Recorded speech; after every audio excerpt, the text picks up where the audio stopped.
योग बहुत मददगार है। योग मानव मस्तिष्क की उस अवस्था को स्वस्थ करने में बहुत महत्वपूर्ण योगदान करता है जहाँ व्यक्ति अवसाद से ग्रस्त है, जहाँ डिप्रेशन की अवस्था है, क्योंकि योग सारा का सारा मन का विषय है, मन पर कार्य करता है। महर्षि पतंजलि ने जितना भी सूत्रबद्ध किया है वो मन पर कार्य किया है और वर्तमान समय में सब मन से बहुत प्रभावित हैं, मन से प्रताड़ित हैं, एक प्रकार से ऐसी अवस्था से जूझ रहे हैं कि अब क्या होगा और मैं क्या कर पाऊंगा। जिन व्यक्तियों का व्यवसाय था, जिन व्यक्तियों के कई प्रकार के रोज़गार थे, उनके एक प्रकार से कुछ गड़बड़ हो जाने से उनकी मनस्थिति वास्तव में बहुत दयनीय है। वर्तमान समय में लोगों के अंदर एक फीवर, एक बुखार टाइप बना हुआ है कि अब क्या होगा। लेकिन धैर्य रखने की बात है, मस्तिष्क को अपने आप में मन पर केंद्रित करने की बात है और योग उसके अंदर बहुत बड़ी एक साधना का काम करता है। उपासना, साधना ये योग का ही उपभाग हैं। अगर हम इस समय योग की शरण में जाएं, मैं तो कहूँगा योगम शरणम गच्छामि, तो बहुत बड़ा उनको एक सहारा मिलेगा, एक राहत मिलेगी। और योग जीवन जीने की कला का नाम है, उससे उनको जीने का एक और अच्छे से ढंग आएगा। मैं मानता हूँ कि बड़े लंबे वर्षों से लोगों को इस बात का एहसास नहीं था कि ऐसा भी समय आएगा जिस समय हमें इस प्रकार से समय काटना पड़ेगा।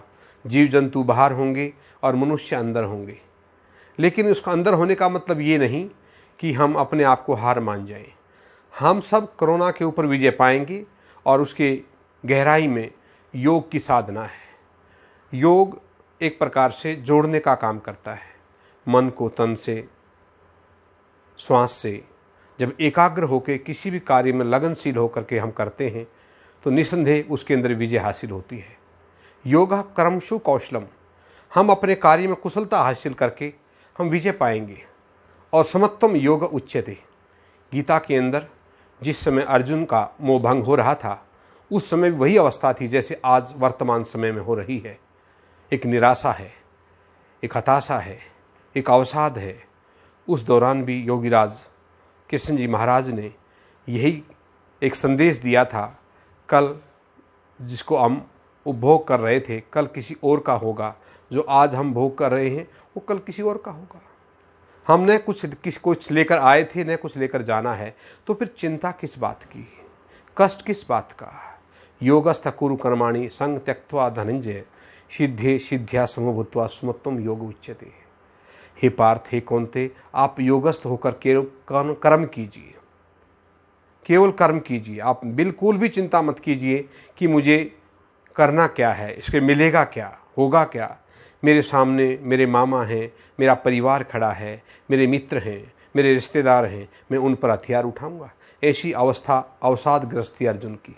लेकिन उस अवस्था में भी योग की जो अहम भूमिका है, जो मस्तिष्क के ऊपर काम करती है, वही योगीराज कृष्ण ने मस्तिष्क को विजय पा करके और अर्जुन को उस विषय में आगे बढ़ाया कि आप केवल कर्म कीजिए। तो इस समय भी हम केवल अपने मन को लगन और एकाग्र करके हम अगर अपने कर्म पर फिर से आगे बढ़ें, बचाव करें, डिस्टेंस रखें, इस प्रकार से जो इस महामारी से बचने के जितने भी उपाय हैं उन सब का नियमों का पालन करते हुए तो आज हम इस महामारी पर विजय पाएंगे, इसमें कोई संदेह नहीं।